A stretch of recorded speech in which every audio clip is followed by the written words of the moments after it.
never seem to match. Hello, everyone, and welcome to Living in the Limelight. I'm your host, Jay Huller. As a quick reminder, please follow us on Instagram at Living in the Limelight Show and check out our website at livinginthelimelight.com, where each week we feature another conversation with a stage performer where we delve into what makes them tick as artists and we get a peek at what it's like behind the scenes. This week, we are honored to feature Sarah Faith. Sarah is an artist-songwriter that builds her musical catalog and sound around her life's experiences. As an independent Americana artist, Sarah has been strongly influenced by a diverse musical background, including blues and roots rock, folk, alternative country, and indie rock genres. Sarah released her debut album, Lessons from the Archives, in June 2021.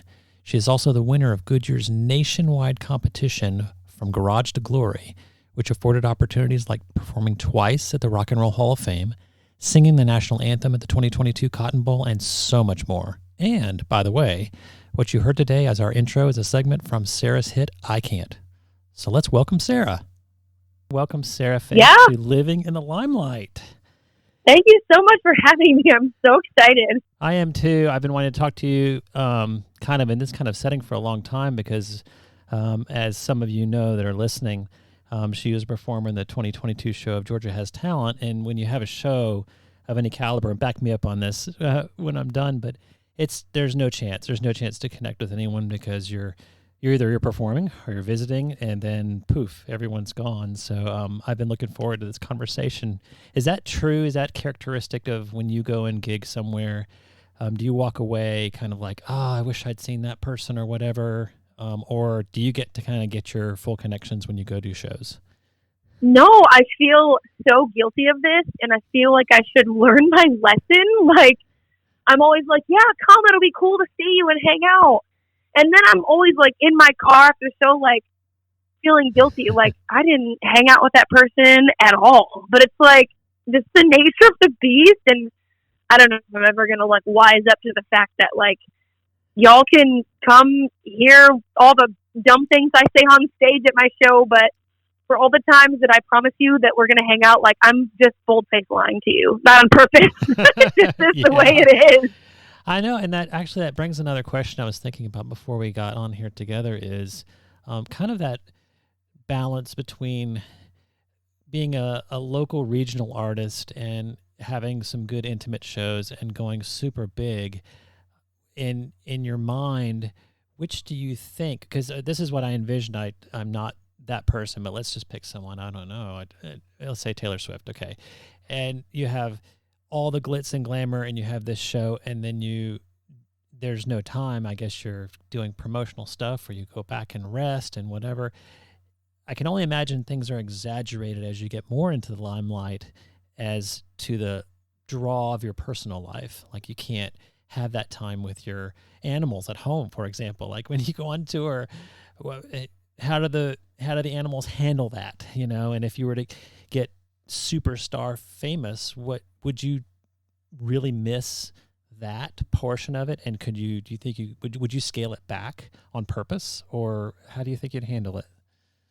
Yeah, that's actually a really good question, because whoever's listening, like if you don't know anything at all about me, first you have to know that I have a mini farm at my house. In the middle of suburbia, I have a pony and 2 goats in my backyard, and it's just such a blessing to be able to see them every single day. And I'm also a little bit of a helicopter mom. Like, I am the person that like leaves pages of notes, like, well, my dog likes to eat this food and she likes it this way, and you know, like it's really obnoxious. I have some really good people in my corner that I trust. Like if I go out of town, I have a really great boarding facility in Kentucky that I love and use, and they take care of my animals as if they're their own. So I'm just really fortunate to have that in my network. Also, if it's a solo trip, I have a great support system at home.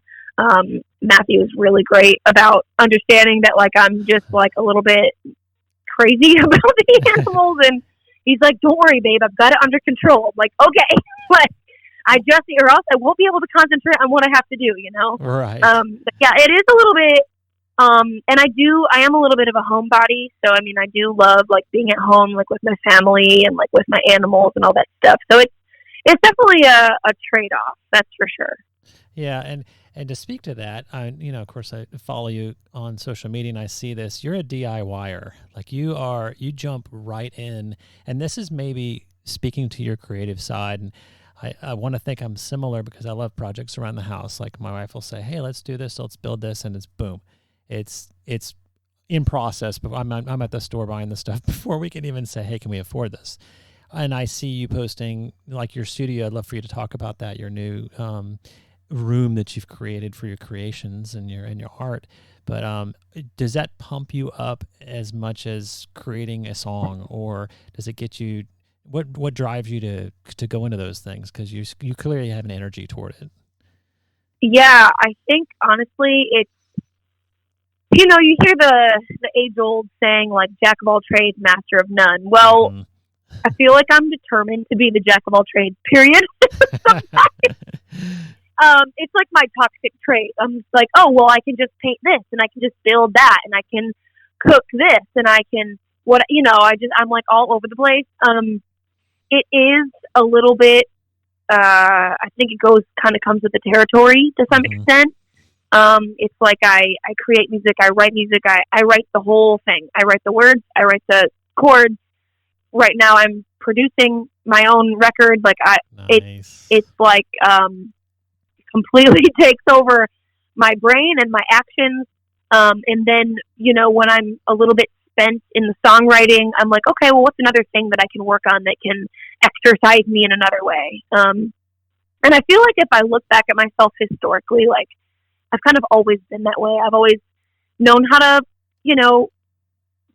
do arts and crafts, like, making jewelry and like braiding things and creating hemp jewelry and just like all these different like avenues of like expressing my creativity. I've always been I don't know, like a wacky dresser, I guess. Like I've never really had like a go with the flow sense of style. Like I've always kind of paved my own way that way. So I just have like all these different ways of expressing myself, and they just kind of manifest themselves in different avenues, I guess.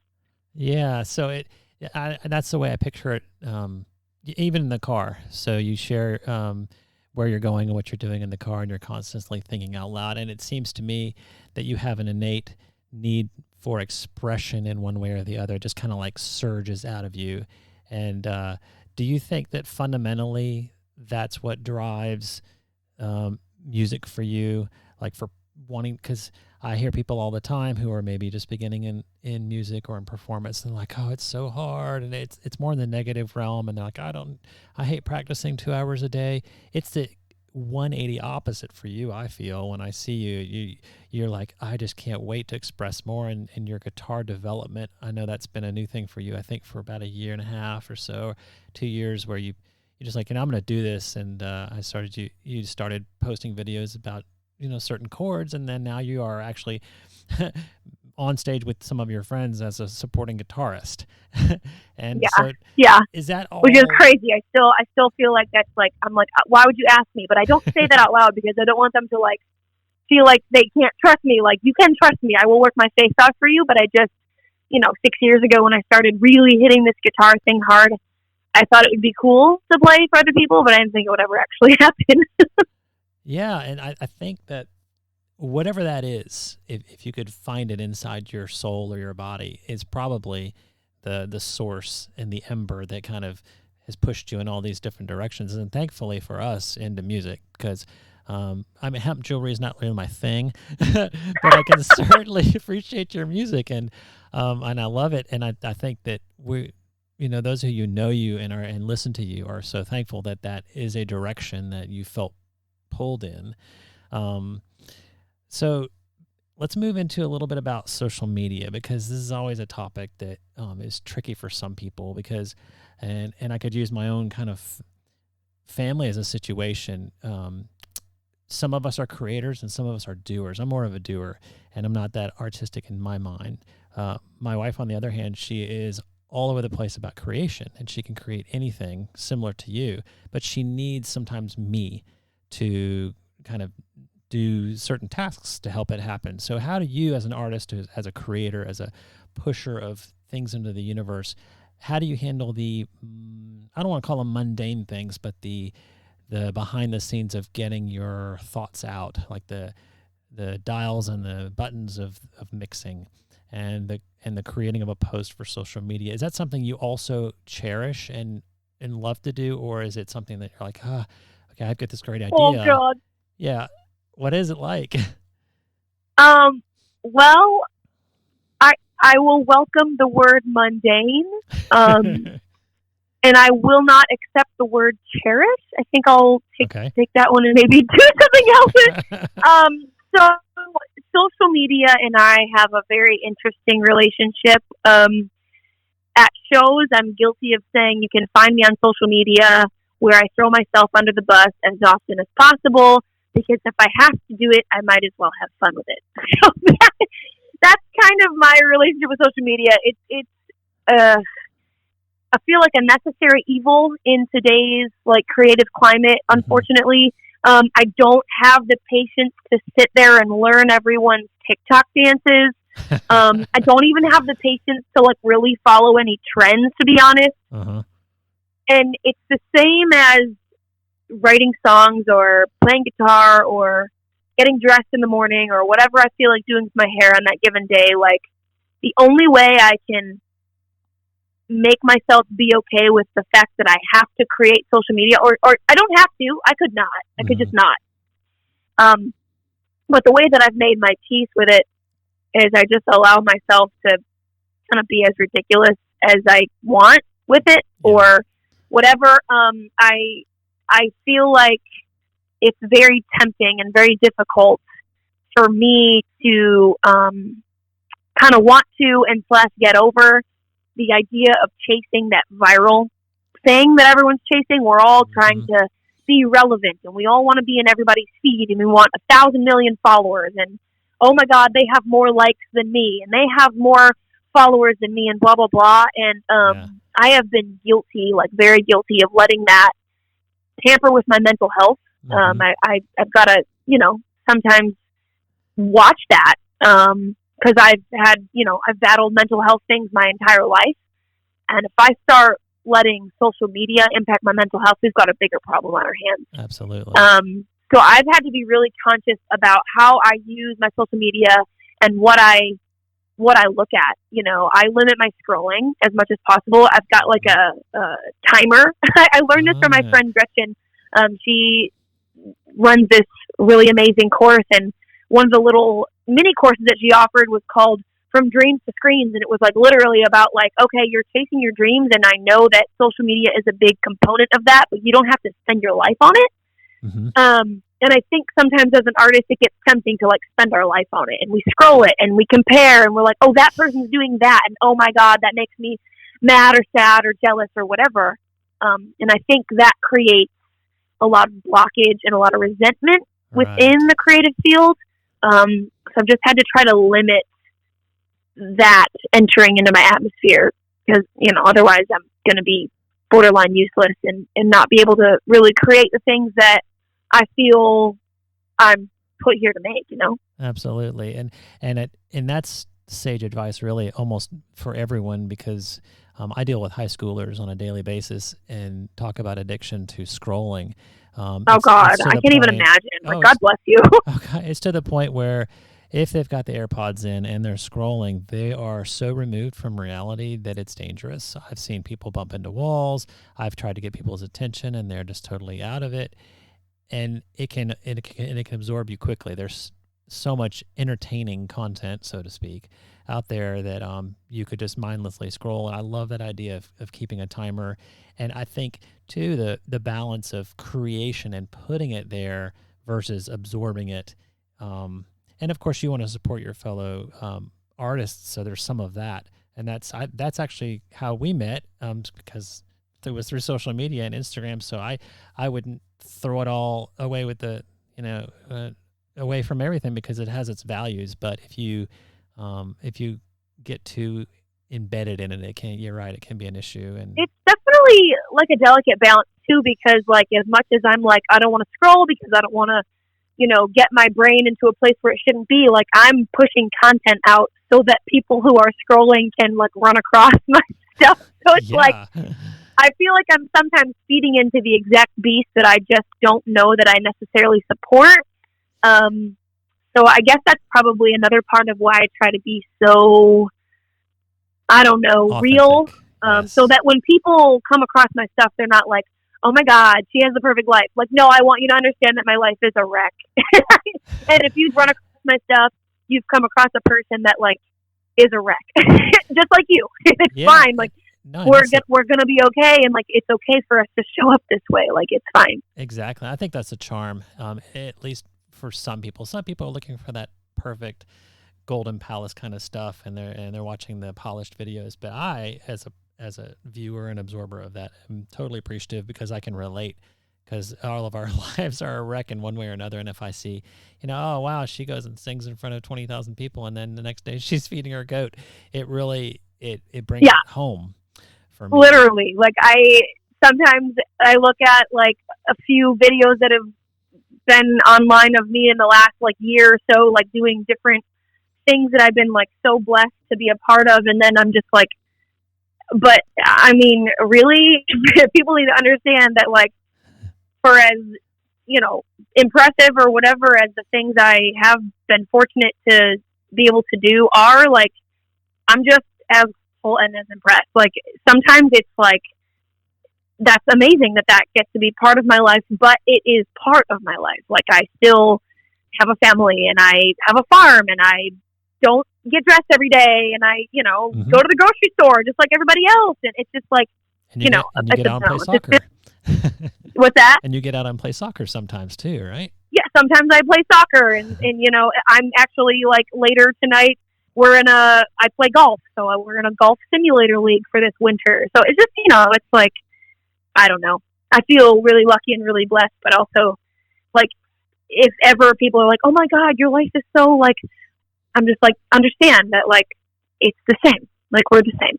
Yeah. I don't know if whoever's passionate about, people that are passionate about healthcare, like, people that are passionate about helping people in that way. Like, I'm passionate about helping people through music. It's a similar mental health, helping people. That's just what I'm passionate about, and the method and the medium that I have been moved to create. Absolutely. And you have your doctors and nurses who are passionate, and when they're on the job, and they're making the difference, and then they go home to their families too. And that's kind of got back to the original question of, so if you grew, if your popularity, just went exponential, and would you, like I said, purposely sort of scale it so that you could maintain those things, because you want them as part of your life, and you want to keep them, and you want to keep that variety and the balance. What sort of decisions could you envision making, or would you just say, oh my gosh, this is great, let's go for the ride? Because you also seem to be like, let's see what happens kind of person too. Would you, if fame just jumped in your face, like it did, and the next point I was going to talk to you about was Goodyear and that contest, and get you into that a little bit. But when that happened, okay, we can go into that contest, and you were, as a nationwide contest, and you were selected as their winner, you were thrust into a little bit of a limelight, so to speak, and they put you up in the Goodyear blimp, and you got to do that Rock and Roll Hall of Fame stuff.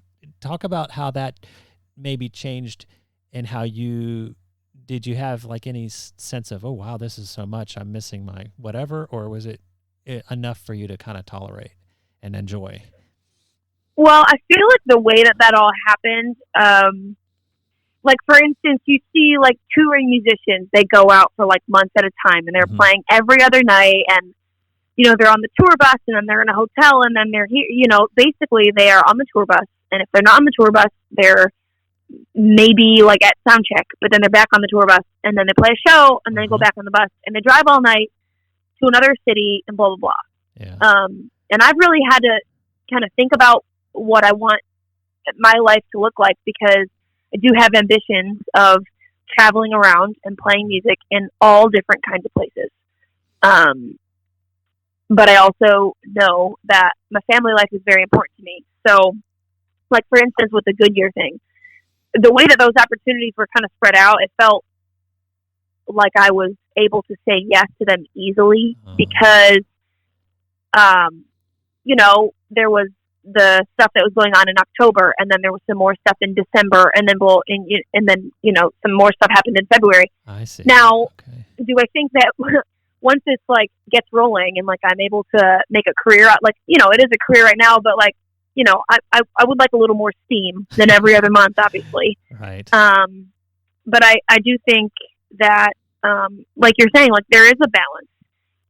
I have thought long and hard about, you know, people are like, oh, when you get big and famous, don't forget me. And that to me looks like, you know, the big arenas and the stadium shows and all that stuff. And I honestly have never really like had dreams of that. And I've never really envisioned myself as a tiny dot on a stage with people in the nosebleeds. Like, I'm sure that's awesome. You know, I'm sure that people that get to do those things, I'm sure they love it. And I'm sure it's really great. Mm-hmm. But I think for me, I just don't know that that's what I want. Like I'm friends with a couple people that are kind of in that kind of situation, and, you know, to be out in public with them and they are stopped all the time. Like, oh, I don't want to be that guy, but can I just grab a picture really quick? And it's like, I mean, but you are being that guy. Right. You just defined it. For as much as you just said, I don't want to be that guy, like, you're literally being that guy. Like, absolutely. I just want to be able to, like, live my life at the same time.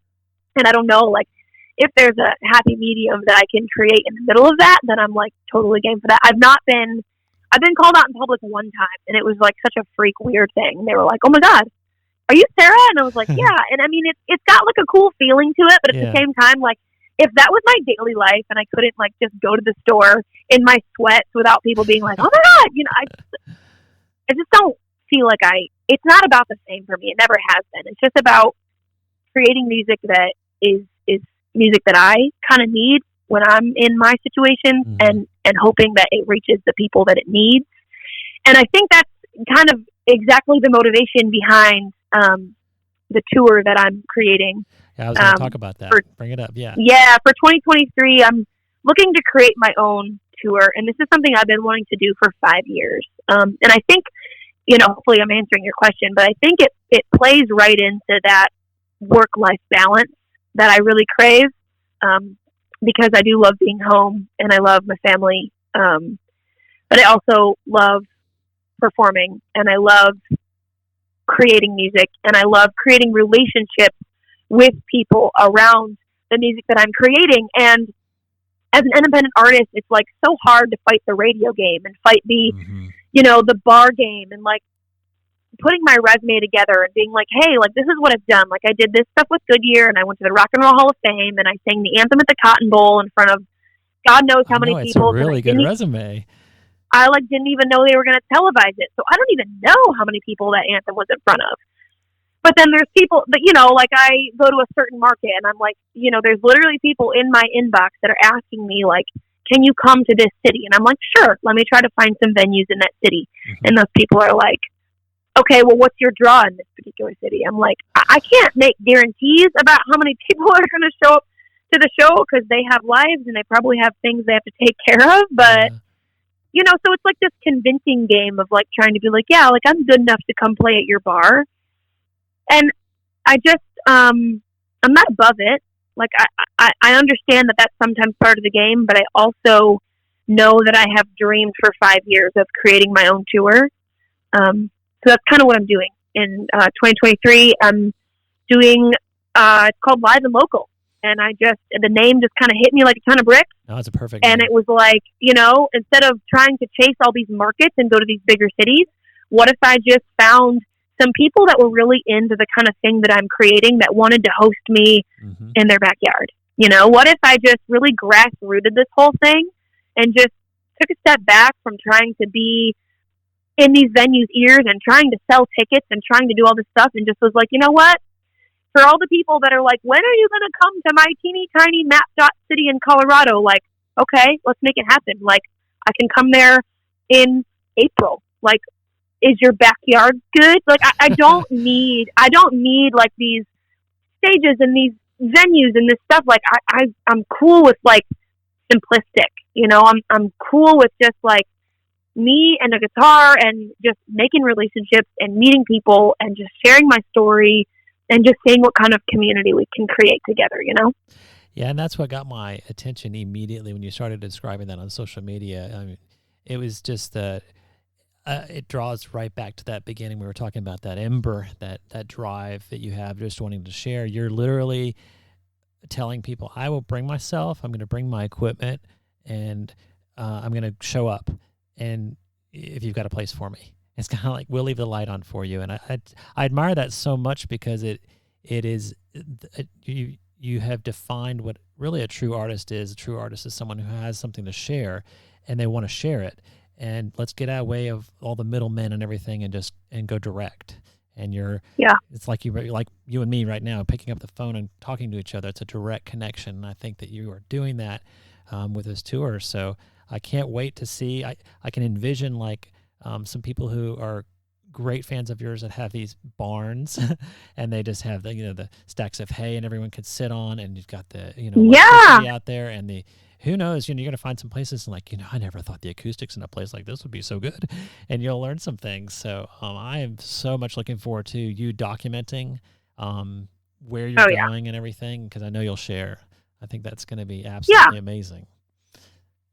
Yeah, and I'm super excited about it too, because like you're saying, I just think that, I've released a couple videos on YouTube, explaining my vision for this whole thing. It's just literally talking head crap, and I'm hoping people are listening to it and not why is this lady still talking? But I just feel so passionately about it, and I have just so much to say about it, because I've wanted to do it for so long, and I've just not done it, because in my head I was like, oh, that'll never work. Nobody's going to host you. Nobody's going to invite you to their house. Who would do that? And it's I have to trust it. I've envisioned it for so long, and I just have to trust that it's there for a reason. And I think that's one thing that I'm most excited for is when you go to a concert, I've been to a bajillion concerts, and I freaking love them. And I just went to Marcus King in November, and I mean, he's amazing.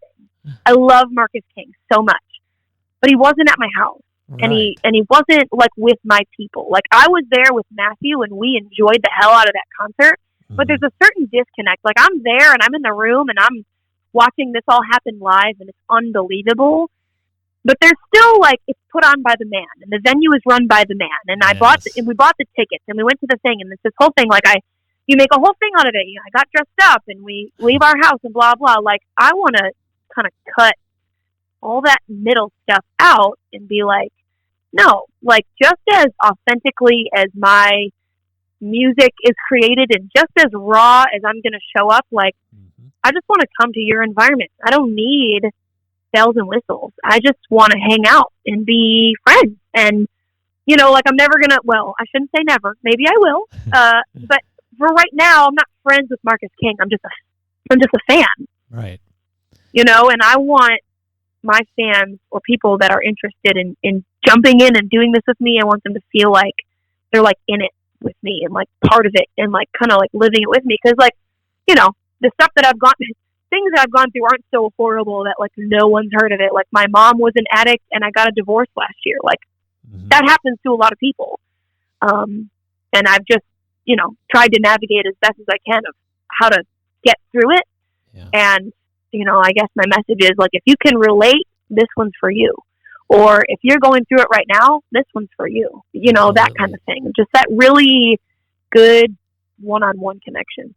Yeah, and those, in all honesty, the storytelling /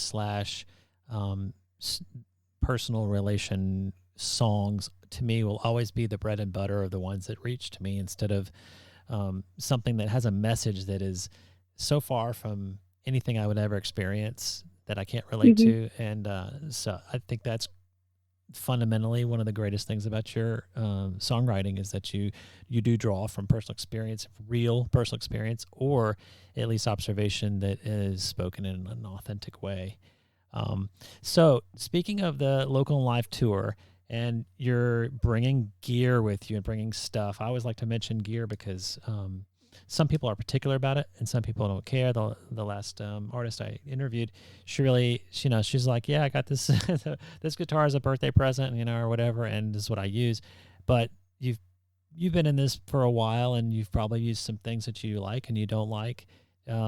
Just spout out what you would go to, what's your go-to stuff for creation of music and live also. Let's do a studio and live. Yeah. So ever since I started playing guitar, I knew that I wanted to play lead, and I knew that I wanted to play electric, and I didn't know how I was going to get there or whatever. Like, when I started playing guitar, I was god awful. Like, I just have like these teeny tiny little fingers, and like they were weak as hell, and like I couldn't make notes happen to save my life, and I was just like determined to like figure out how anybody on this earth with small hands makes guitar happen. And so the acoustic guitar that I play is a Martin 0015. I love it. I sought that exact guitar out because a lot of acoustic guitars have a shiny finish on it, and this one has a matte finish, and I just feel like it just lets the sound out in a more warm tone. It doesn't have like that, like it's new strings or not, which I'm also a very lazy string changer, like the laziest maybe in the world, like so bad. Like my acoustic guitar strings right now are green, and anybody listening to this that likes guitars at all is like, girl, get it together. But it's just, the finish on it is like a matte finish, and I just really feel like that lets a lot of warm tones out. So acoustic wise, that's always going to be like my favorite. Okay. And then electric wise, I'm a Strat girl. And why do you think you became a Strat girl? From just seeing a lot of Strats around, seeing friends play them, or it was probably a Bonnie Raitt and Lindsay L thing. Okay. Kind of a John Mayer thing, but he also plays Paul Reed Smith. Yep. So he's not really, I mean, you know, I'm sure he's got a great collection of Strats, but he's more a PRS guy in public. So I think anyway, you know, people are probably going to be like, no, he's not. But no, I think you're right on that. In my thought, he plays a lot of PRSs. Yeah. So, and when he has a signature PRS. I got this Fender Strat off of Facebook Marketplace for like $400, and it looks like an American Professional, but it's not. And so I was kind of like dipping my toe in the water, and I was like, you know, I really want a Strat. I know that I want one, but like, do I know why I want one? I mean, like, yeah, like Lindsay L plays one, Bonnie Raitt plays one. I'm huge fans of both those guitar players. Mm-hmm. But I was like, let's try it out. And I tried it, and I loved it, and I changed the pick guard on it to make it look even more bougie. So that was like my first like falling in love with the Stratocaster, was like going to Little Rock and like buying one for really cheap and like throwing it. I didn't even have a case for it. I was just like such a novice. Back, huh? I literally just put it in the trunk and like drove home. Like it was awful. Yeah, it was awful. And the guy was like, "Are you sure?" I'm like, "I'm gonna be fine. It's gonna be fine. Like I'll just be careful." You know, like okay, it was awful. But, see ya. Yeah, he's like, "I got the money. You got the guitar. It's out of my hands." So I was like, "Okay." So, but then I had never really gone to like, because I never believed that I was like good enough at guitar to like go to a guitar store and like play stuff and figure out what I liked. But I guess I felt like after spending some time with my Strat by myself and learning how to play like one lick, like I had some street cred. So I ended up going, I know, one lick, good for you, over and over. The people in the guitar store are like, lady, change your lick. I'm like, no, this is the only one I know and love. So I went to I went to a guitar store. Me and Matt went, and he's just like, you know, because not recently because we're both so busy, but you know, sometimes we jam together and it's so fun. And you know, he's like, I just want to go to like a guitar store with you and just like play with all the guitars. I'm like, okay, let's go. Yeah. So we went to this guitar store that's kind of like mom and poppy kind of by us, and I picked up this Roadhouse Strat, and it's got like this really cool pickup where it's got like a switch in it, which it changes. I don't know how to explain it in technical terms. I just know that I love it. And the one that I picked up was white, and I'm like, well, I already have a white Strat, so I can't do that. So I sought out this, I think it's called Mystic Ice. It's like a sparkly blue Strat. I love it for so many reasons. But if we're talking about gear, like that's my thing. And I have to have cables that are coily. So I've got like a Jimi Hendrix Fender purple coily guitar cable, which is like, I couldn't go without it. And my amp of choice is a Princeton Reverb. Okay. I love a good Fender Deluxe, but I love this Princeton Reverb because I'm always going to be a vintage tone kind of girl. And I just love this amp so much. So I guess in a nutshell, that's kind of my gear rundown. And then like, you know, everything else is kind of whatever. I've got mics and mic cables and mic stands and whatever. But like as far as guitars go, like that's what I really care about. I'm a Martin acoustic guitar matte finish girl, and I'm a Strat girl for sure. I mean, I've got a semi hollow body in a case too somewhere, and I love her to death. Her name's Bonnie. She's named okay. A Gibson ES 335, and I love her to death. I just play my Strat so much. Yeah, I know. I've been seeing more and more videos, and I was thinking about that while you were talking. It was just, again, authentic of putting yourself out there. But now you feel accomplished enough, and I agree with you, to just play. Like you just play, and you're like, you know what? I think this is sounding good, and you just like extemporaneously are letting the music out, and that's so fulfilling to people, just to see people express in a raw way instead of just, okay, this is my song and it's done, which is a whole nother thing, but just to see the beginnings or the germination of songs. And I love that. I really appreciate you saying that, because there are people that exist on both ends of the spectrum. There are people that are like, oh, it's so cool to see the whole process, and I love your vulnerability of playing it wrong 100 times before you play it right.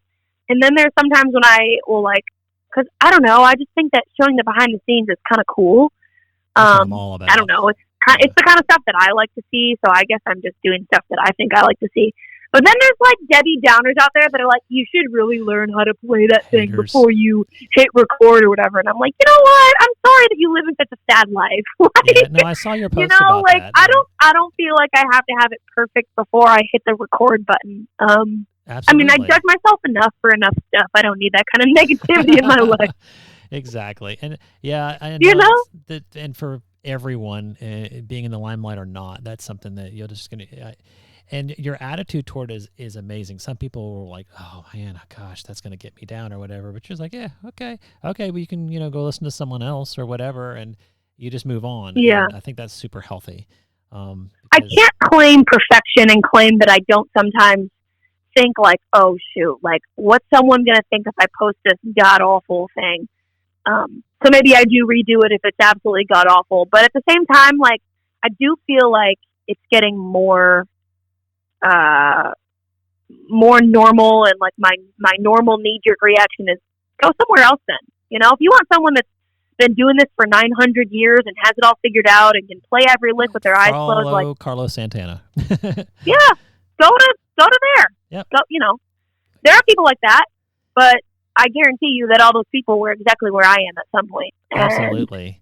And I'm pretty hell-bent on getting better with, every take that I do, every solo that I run, every whatever. Like I might run a 8-bar solo in a song 200 times, and every take it gets a little bit better.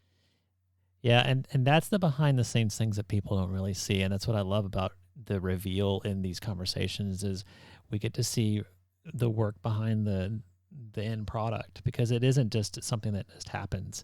Like a typical song for you from beginning to end, from the first thought to getting it, I'll say on vinyl, I'll throw it old school, but just getting it printed or whatever, how many hours would you envision looking back? God. Oh, God. I guess that's a really good question. So sometimes the song gets written and it pops out and I'm like, okay, there's nothing I would change about that. But let's go something probably more common and something that I have been guilty of doing with this record that I'm working on right now. I wrote this song called Loving Somebody Right last year when I was going through my divorce, and I was determined to try to get my ego out of the way from keeping me from moving on, thinking like, oh, well, if that marriage failed, then I'm doomed forever, Mm-hmm. So I wrote this song, and I wrote it in a very real and raw way, but I wrote it in the key of C, and that's fine, but I'm going for more like blues rock, more Americana, more that kind of stuff. And for whatever reason, like I've just let that song be what it was when I created it, and I was just like, okay, like this is just what it is. I'm just going to have to be okay with it. Like, that's just how the song came out, blah, blah. Well, until yesterday, literally yesterday, when I was cutting it and working with it, whatever, and I was like, what if I change this song to A minor? So, I mean, I literally just, any progress that I made on the song, I'm totally changing the entire chord progression. And that's it. I've played that song probably I don't know, 300 times live. I don't know. I play it at pretty much every writer's round that I play. I've played it on lives. I've played it, by myself to just practice it. And just yesterday, I was like, you know what? I think this song was always meant to be in A minor, not in C. So I'm now investing more hours than what I already did because I'm reinventing the wheel. Oh my. Wow. So I guess it's like, I don't know. For a 3.5-minute song, gosh, maybe somewhere between whatever, how much of a time I've spent on it during this past year, and maybe it's like 100 hours. I don't know, maybe more. I'm not sure. It's an exponentially large difference. Like the difference, it's yeah. Well, and I mean, like I could probably just be like, Sarah, why'd you have to do that? You could just leave it the way it is. But here I am. And no, that's the tug, right? That you can't. I wouldn't deny ever. If I were in your shoes and had that creative spark, I think I would always listen to that and see where it went. You have the previous version to go back to and say, this is and I actually, as a fan of music in general, when there's a cover of a song, I'm always listening to it like, oh, that's an interesting take. I like the way that they did that, and those chords are interesting, or that solo is totally different. Or if the artist themselves does a new version, that's even more intriguing. So I think you should massage that a little bit and see where it goes, Yeah. Yeah, I think I definitely like the vibe of it more in that new key, just because, inherently major keys are happy and minor keys are sad. And, it's not my goal to write a sad record, but I do want to do the emotions justice. Right. And it wasn't like I just flipped my coin one day and was like, heads, I'm moving on, tails, I'm going to keep crying. Like it wasn't like a cut and dry kind of thing. It's a process. And so I feel like by keeping it in that like major key, it was like, well, I'm just going to do this and that's going to be the end. And that just kind of isn't true to how it went. So I feel like if I can pull a little more emotion out of it and make it a little more like, it was going this way and then like it shipwrecked instead of, well, we were just going left and then we're going right. Like there's a big difference in those two sentiments. Absolutely. Makes total sense. Well, that is awesome. I wanted to kind of finish up here with one I had on the horizon. We've covered that, the Live and Local tour. Do you want to talk about anything like some places you have specifically planned that you're looking forward to, or you tell me when you might like have a huge announcement of I'm going to be doing these and these this time, or is it all still kind of in development? Well, it's in development, but I believe that it's going to just keep creating itself as time goes on. Like we've got a date in March that's going to be in Virginia, and also like when people are booking these, like I'm literally going to their like residence. So I think it's important that people understand that I'm not publishing these like locations like on my social media. I'm not going to be like, I'm going to be at 123 North Billiard Street and you should like, it's not like, I'm not inviting people to your house and creating like it's like, right. I will say like, I'm going to be somewhere in Virginia and maybe there's a chance to like make some stops along the way or create like a little tour out of it. But like, keep I want some anonymity. Give people their, the privacy. If people are like, no, publicize it. Like, I mean, I can do that, but I think initially, like, I think it's really important that I make people understand that, like, I'm not going to turn your backyard into a concert venue. Like, that's not my goal. With the that's not my goal at all. All that, yeah. No, like, I'm not trying to bring a gigantic mob to your house. Like, their face is going to be at your house and everyone's going to show up. Like, no, we're going to just do it how you want to do it. This is your show at your house, or your friend's house or whatever, whatever venue you can. If you've got an Airbnb and you're like, hey, we can just crash that for the night. Like, sweet, let's do it.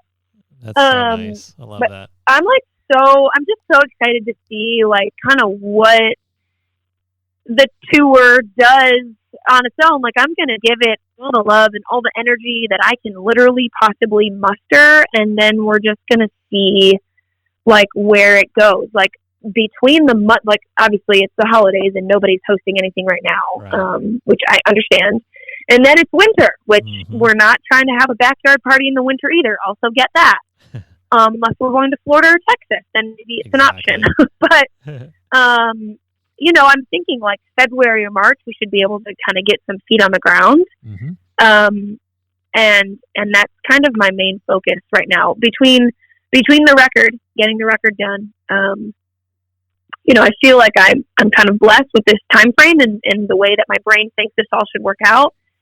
If I can't get this record together by the time the spring comes, then I shouldn't make it, obviously. No, I'm just kidding. And speaking of that record, I know you're crowdfunding essentially for it. And so we as fans and as listeners and as admirers or whatever, what is the best way? Because I hear it from different from people is if you buy merch, that's the best way. If you just straight up send Venmo, that's the best way.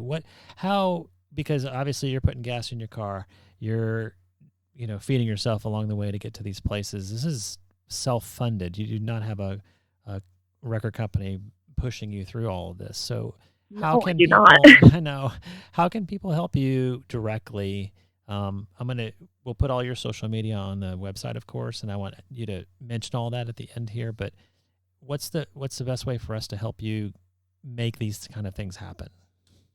Yeah, well, and you're right. I did do a crowdfunding campaign. That was a 30-day campaign that I ran. I believe it was in October. It was like half of October and half of November or something like that. And we raised, I had a goal of 10K. I raised about 1,500, which is fine. Like, some people are like, oh, it's a failure. No, it's not really a failure. Like, everything helps. Like, that's, partially a merch budget because I had promised anyone that was part of the crowdfunding campaign that we would do special merch, and I'm still definitely I don't say things that I don't mean. Of course. So, and I don't. It doesn't take 10K to make a record necessarily. I mean, it totally can. You can spend as much money as you want on a record. But so yeah, that's what we did with that crowdfunding campaign. So, I guess now, the best way would be, yes, you can do direct Venmos if that's what you want to do. You can do PayPal if that's what you want to do. I've got Cash App. I've got all the things. Because when I'm performing live, those are all questions I get asked. Like, do you have digital payment methods? Yes, I have all the digital payment methods. Do I expect people to just shovel money at me? Welcome I mean, like, Living in the no. Limelight. I'm your host, Jay Huller. I mean, it's the same as like when you go, like if you go to a concert, when you buy the ticket, like the ticket, where each week we feature another partially funding stage performer. The band's gas and the band's salary and the band's blah blah. Like, you're supporting that dream. So like right now, while I'm not selling tickets to Nissan Stadium or Bridgestone Arena, that is kind of my ticket to the show, if you will, is Sarah has whatever by diverse musical generosity people feel like throwing towards the Venmo or the PayPals of the world. I do have merch. I've got merch for sale on my website. Lessons from the Archives so you can find that. There will also be merch that goes along with the record that I'm creating. But also, I guess, big vision, I'm envisioning that, this tour, like, 2022 Cotton tell your friends about so much more. By the way, check out my social media. If there's something that resonates with you, like, I Can't. Sharing that with your people is probably the highest compliment you can give me over and above. Thank you so much for having me.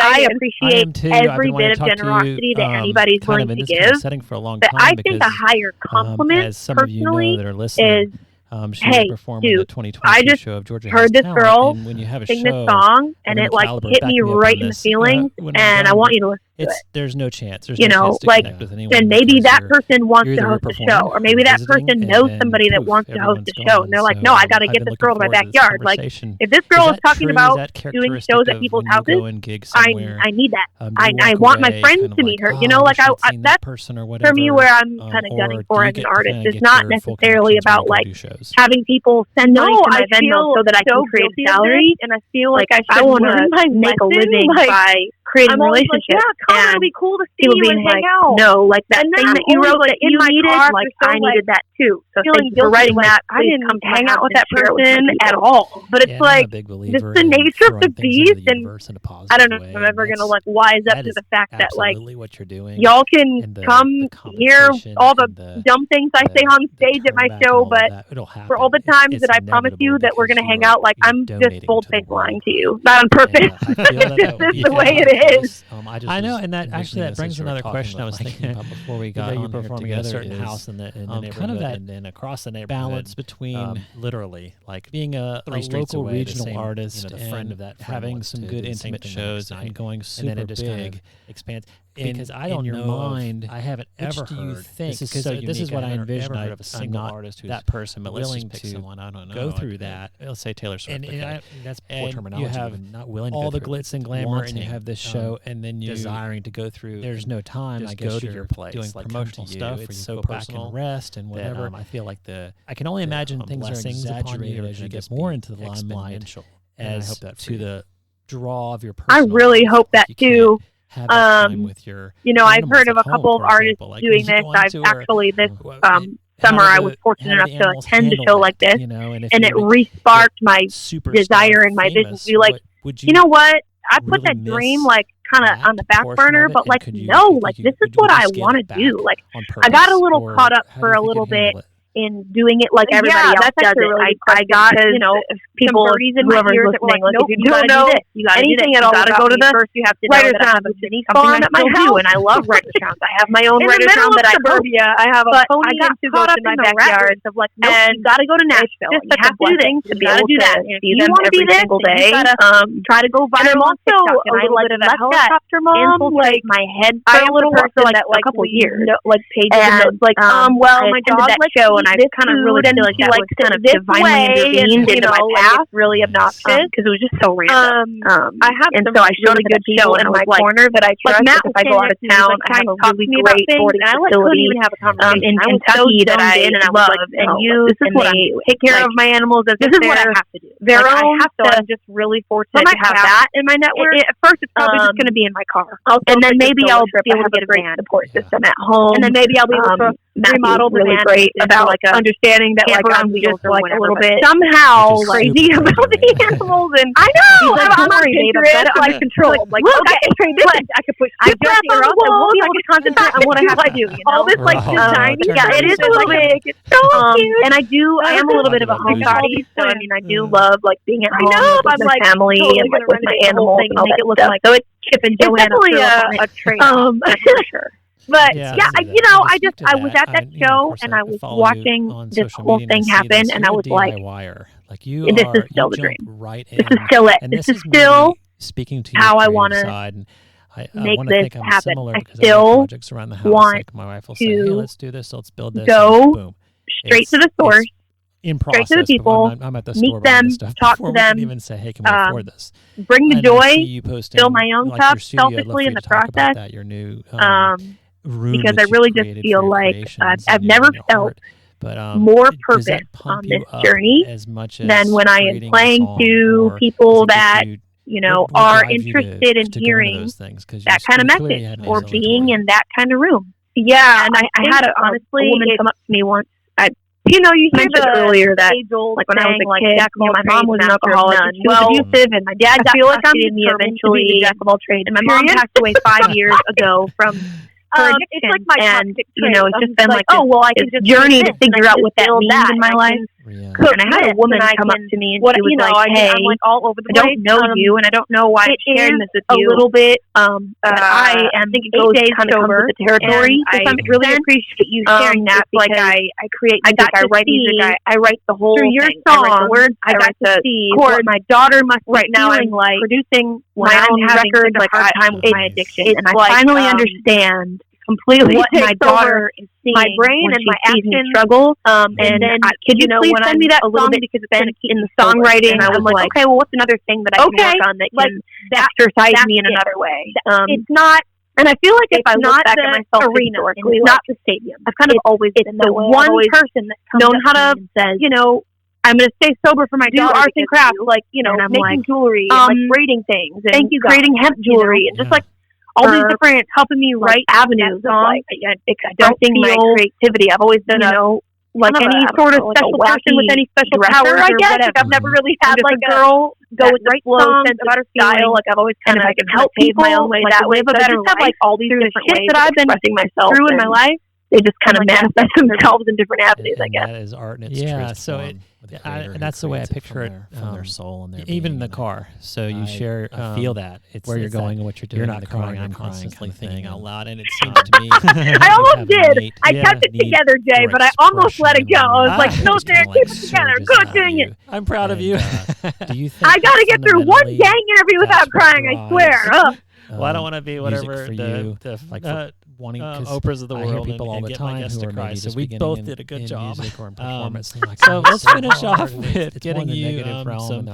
Tell me your website and all of your socials and all that you have. That you can think of anyway. Opposite for and then of course living I see you in Limelight.com. You're like, I just can't wait to express more in your guitar development and go to and appreciate. But I just we'll finish off with that. And it's been such a 2 years. Great pleasure talking. Just like, and I'm going to do this. And Jay, thank you so much for making the time. You asked me to do this. I was like so flattered. I love what you do with Georgia Has Talent. I absolutely love it. And I just think you're one of the real ones. And I'm just crazy. Really appreciated like getting to I'm like be friends with you and like create a relationship with you.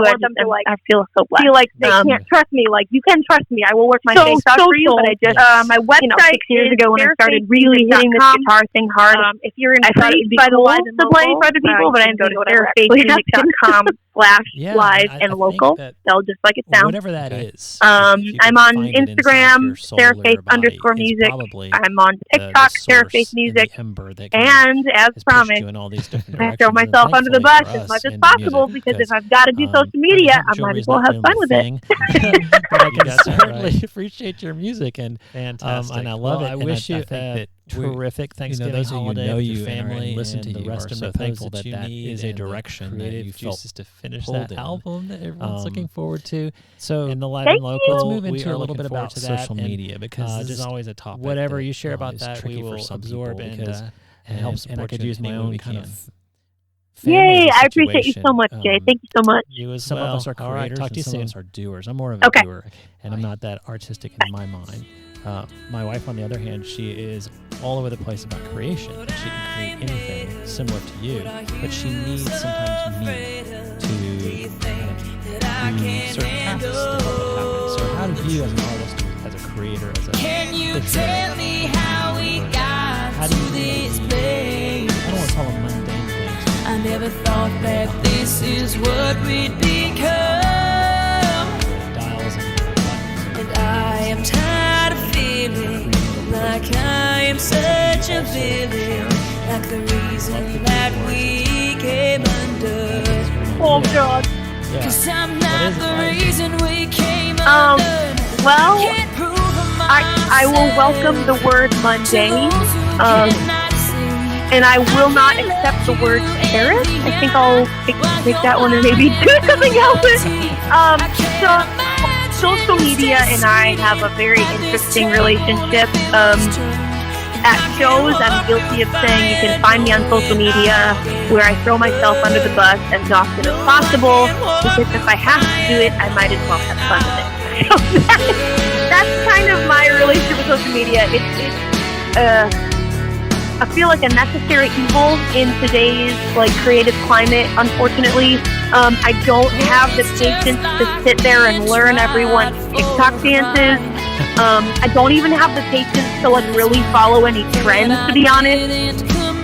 And it's the same as writing songs or playing guitar or getting dressed in the morning or whatever I feel like doing to my hair on that given day. The only way I can make myself be okay with the fact that I have to create social media, or I don't have to, I could not. I could just not.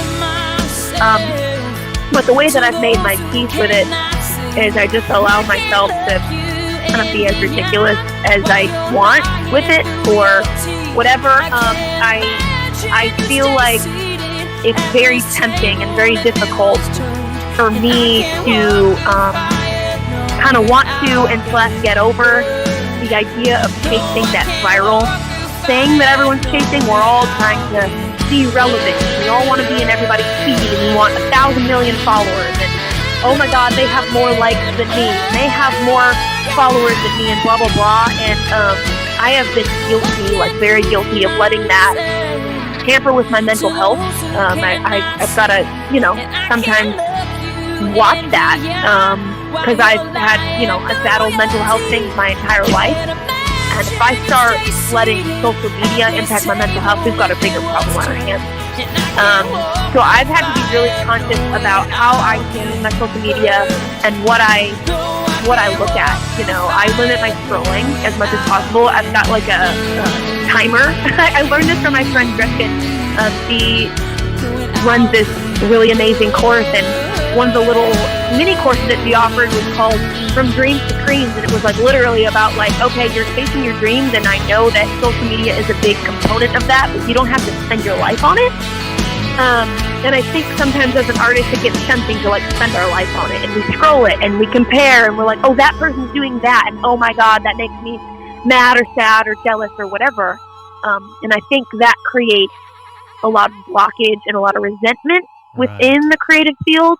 So I've just had to try to limit that entering into my atmosphere, because otherwise I'm going to be borderline useless and not be able to really create the things that I feel I'm put here to make. Absolutely, and that's sage advice, really, almost for everyone, because I deal with high schoolers on a daily basis and talk about addiction to scrolling. Oh God, I can't even imagine. But God bless you. Okay, it's to the point where if they've got the AirPods in and they're scrolling, they are so removed from reality that it's dangerous. I've seen people bump into walls. I've tried to get people's attention, and they're just totally out of it. And it can absorb you quickly. There's so much entertaining content, so to speak, out there that you could just mindlessly scroll. And I love that idea of keeping a timer. And I think too the balance of creation and putting it there versus absorbing it.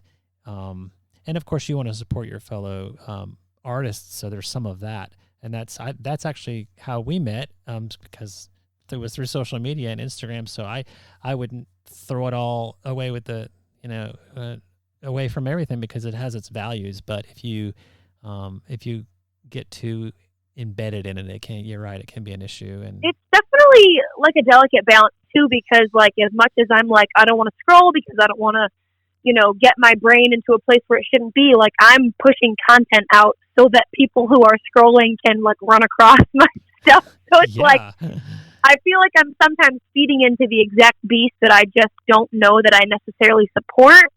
So I guess that's probably another part of why I try to be so, I don't know, authentic. Real.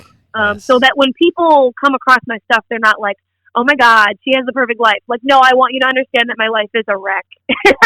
And if you've run across my stuff, you've come across a person that like is a wreck, just like you. It's fine. Like, no, we're gonna be okay, and like it's okay for us to show up this way. Like, it's fine. Exactly. I think that's a charm. At least